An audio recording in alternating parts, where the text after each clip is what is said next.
Gente, tá começando mais um vídeo aqui no Multiverso Biomédico. Se você não me conhece, eu me chamo Dandara, sou biomédica. E nesse canal eu trago aqui algumas informações sobre o universo biomédico, atualizações, assuntos diversos sobre o mundo científico, tá? Bom, resolvi trazer esse tema aqui para o canal devido a ele estar fresco na minha cabeça. Recentemente eu pude ministrar uma aula de curso de verão para alunos de graduação e falei especificamente sobre a aquaporina 4, que é o AQP4, MOG e encefalite autoimune, tá? O MOG e encefalite autoimune não tem a ver com o tema hoje, eu vou falar mais relacionado com o título a NMOCD, que tem a ver com a aquaporina 4. Por que eu resolvi trazer esse tema? Porque eu trabalho com isso já há algum tempo e porque uma hora eu ia acabar falando sobre esse tema aqui, devido a estar envolvida com esse tema, e porque é de extrema relevância que as pessoas saibam mais sobre essa doença, que é rara, mas extremamente agressiva. Então, o objetivo aqui, ele é informativo, tá? É para conscientizar as pessoas de que essa doença existe. Ah, mas Dandara, você poderia falar aí sobre outra coisa, sei lá, sobre a questão da área da estética, tá sofrendo aí, né, uma represália por parte da medicina. Enfim, gente, eu pretendo falar sobre isso também em outro vídeo, que não é um assunto novo, né? Isso aconteceu de novo, infelizmente. Mas eu quero falar aí sobre essa doença pelos motivos que já disse e porque agora, em março, é considerado Março Verde, né? Especificamente dia 23 de março é o dia da conscientização da NMOSD, o espectro da neuromielite óptica. Então, é um mês que é muito importante para que a gente faça essa conscientização com as pessoas de maneira geral, tá? Não só pessoas da área da saúde. O intuito nesse canal é passar informação, como eu já disse, sobre as diversas áreas aí, então, incluindo aquelas que não são tão faladas de maneira geral, e isso inclui, obviamente, as doenças raras, né? Porque eu acho que, gente, esses pacientes, eles precisam ter voz, esses pacientes, eles precisam ser acolhidos. Então, é muito importante que a gente fale cada vez mais sobre outros tipos de doença que não são tão falados assim, tá? Inclusive, caso você queira saber mais sobre esse assunto, eu vou deixar aqui embaixo um canal que abrange essa doença mais especificamente em todos os âmbitos, tá?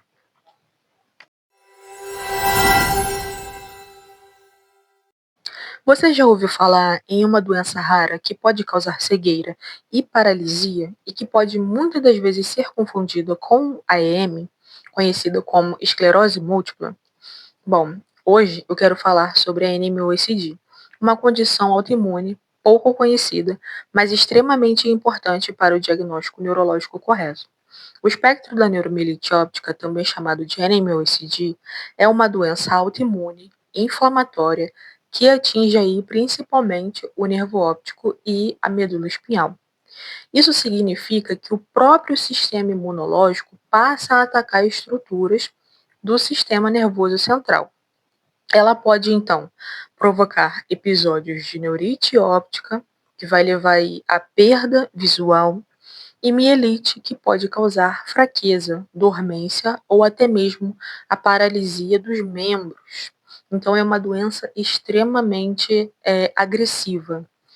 Um dos grandes marcos no entendimento da NMOSD foi a descoberta do anticorpo anti-AQP4. O que viria a ser, então, esse anticorpo? Bom, esse anticorpo é direcionado contra a aquaporina 4, que é uma proteína presente principalmente nos astrócitos do sistema nervoso central.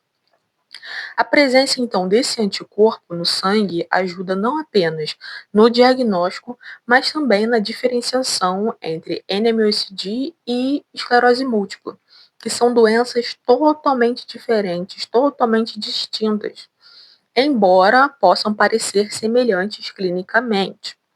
Bom, a esclerose múltipla, conhecida como EM também, é uma doença desmelinizante. Mas o mecanismo imunológico é totalmente diferente. Enquanto na esclerose múltipla o alvo principal é a mielina, na NMOSD o ataque é direcionado principalmente aos astrócitos, por meio desse anticorpo que eu falei anteriormente, o anti-AQP4. Então, essa diferença, ela muda completamente a abordagem terapêutica. Um tratamento que pode vir a ser inadequado, com certeza vai piorar o quadro do paciente. Por isso, o diagnóstico correto, ele é fundamental. Por que então é considerado uma doença rara? Bom, a NMOSD é considerada rara porque sua prevalência é baixa quando comparada a outras doenças neurológicas autoimunes. Além disso, ela durante muitos anos foi confundida sim com a esclerose múltipla, o que atrasava aí no diagnóstico e impactava também o tratamento desses pacientes. Hoje, com testes laboratoriais bem mais específicos, conseguimos identificar melhor esses pacientes. O papel do laboratório, então, é extremamente essencial nesse contexto. A detecção do anticorpo anti-AQP4 é feita por técnicas como imunofluorescência indireta ou ensaios baseados em células, que aumentam a sensibilidade e a especificidade desse teste. Então você pode se perguntar, bom, antigamente era difícil detectar esses pacientes, era difícil fazer essa diferenciação entre esclerose múltipla e NMOSD. Hoje, com técnicas bem mais robustas, podemos dar um diagnóstico correto para esses pacientes. E aí é que entra a importância do biomédico, a correta conduta relacionada a isso, na execução, na leitura, a interpretação desses exames impacta diretamente na clínica desses pacientes. Falar sobre doenças raras, como a NMOSD, é fundamental para poder aumentar a conscientização e reforçar também a importância do diagnóstico correto. Bom, muitas vezes a diferença entre sequelas graves e controle da doença está na identificação precoce. E por trás desse diagnóstico existe ciência, tecnologia e profissionais capacitados no laboratório. Bom, eu falei um pouquinho aqui sobre como que funciona as coisas no laboratório. Vocês vão encontrar muitos vídeos no YouTube sobre a doença em si, caso você queira se aprofundar mais um pouco nisso, sobre a história da NMOSD, como que foi descoberta essa diferenciação entre esclerose múltipla e NMO. Aqui não é o foco desse vídeo, tá? O foco é trazer por trás dos cenários como que é o papel do biomédico diante dessa conduta? Como que o biomédico ele deve se portar e diagnosticar esse paciente quando o pedido médico chega para a gente poder fazer esses testes?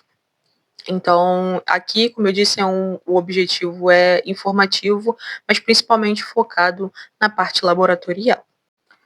Na NMOSD, diferentemente da esclerose múltipla, é realizado alguns testes diferentes. Quando se tem suspeita de NMOSD, deve ser solicitado então o teste de AQP4 no soro. E você pode me perguntar, Dandara, por que no soro e não em outro material biológico? Não que não possa ser solicitado em outro material biológico, até pode ser solicitado no líquor, por exemplo, mas eu vou explicar a diferença entre eles. O teste de AQP4 IgG deve ser solicitado preferencialmente no soro, ou seja, no sangue, e não no líquor, por exemplo. Mas eu vou explicar os motivos disso, por motivos que são técnicos e imunológicos, que já são bem definidos. O anticorpo AQP4, ele é predominantemente sérico. Ele é produzido, então, principalmente na periferia, que é o sistema imune sistêmico. Ele circula em maior concentração no sangue. No líquor, então, muitas vezes ele vai estar ausente ou em títulos extremamente baixos. No líquor, você pode ter um falso negativo, mesmo se a doença estiver ativa.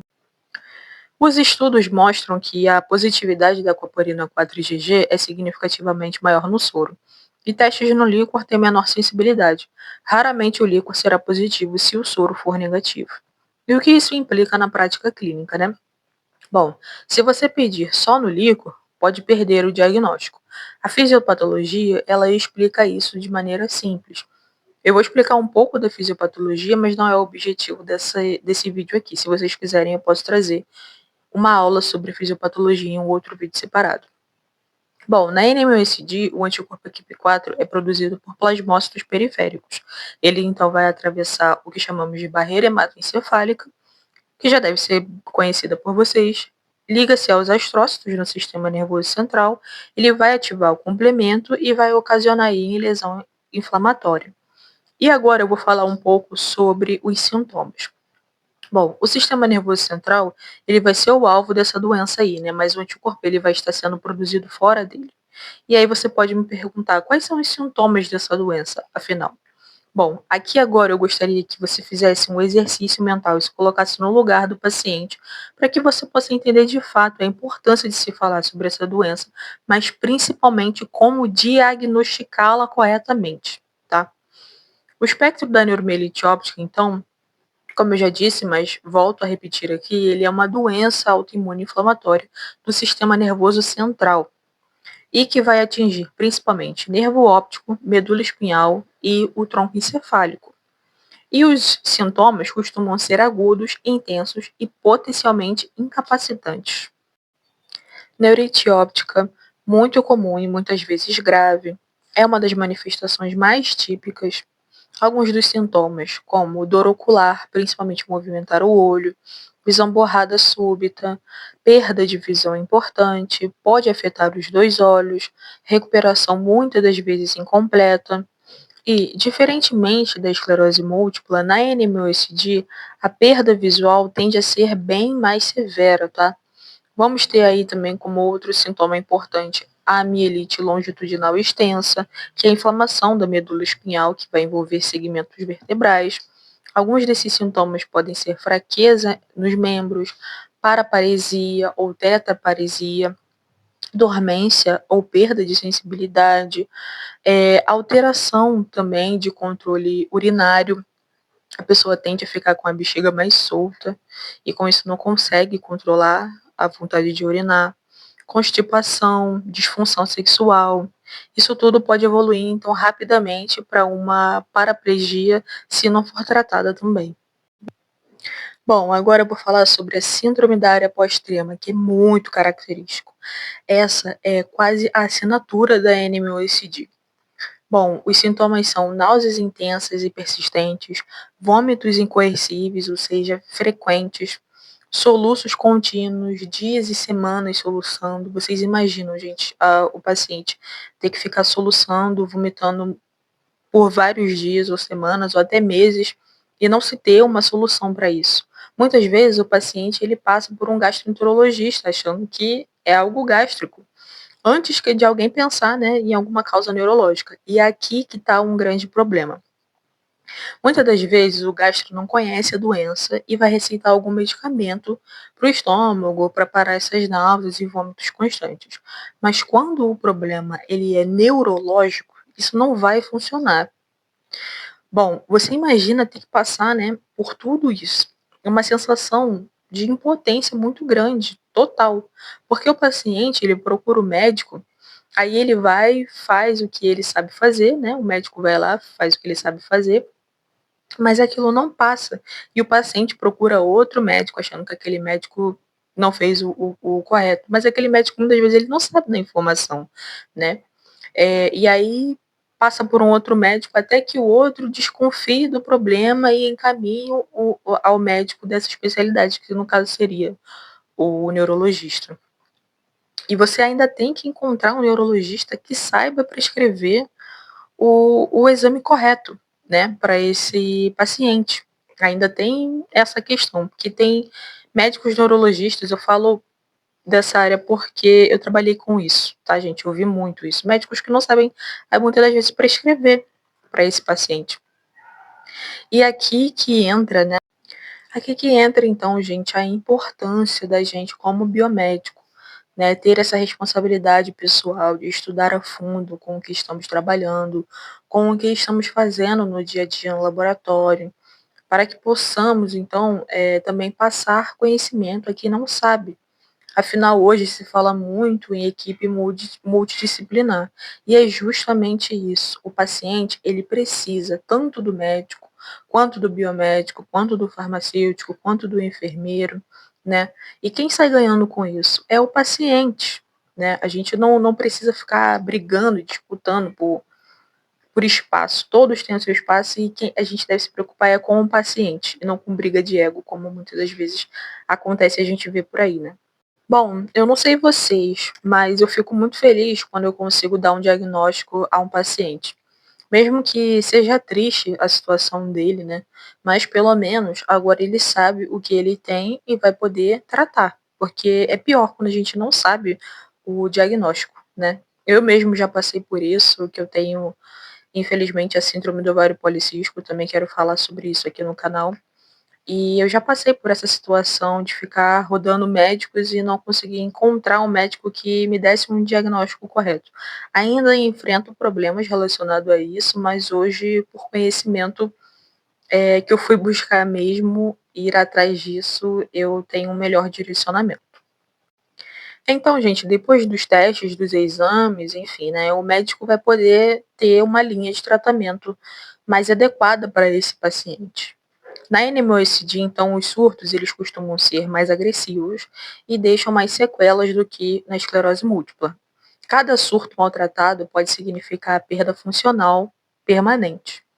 Bom, existe as mais diversas doenças raras que podemos imaginar de todas as áreas, né, do corpo, mas espero poder ter contribuído de alguma forma com quem for assistir esse vídeo e que tenha ficado claro a importância de falarmos mais sobre e que sirva isso de exemplo também, né, para incentivar a você que é biomédico, já formado, que é veterano, ou que é calouro, ainda está no início da faculdade, caiu de paraquedas aqui nesse vídeo, a se inteirar, né? Sirva de incentivo para você se inteirar mais na sua área e saber o que você está fazendo, porque atualmente vemos como a área da saúde ela está de maneira geral defasada, né, gente?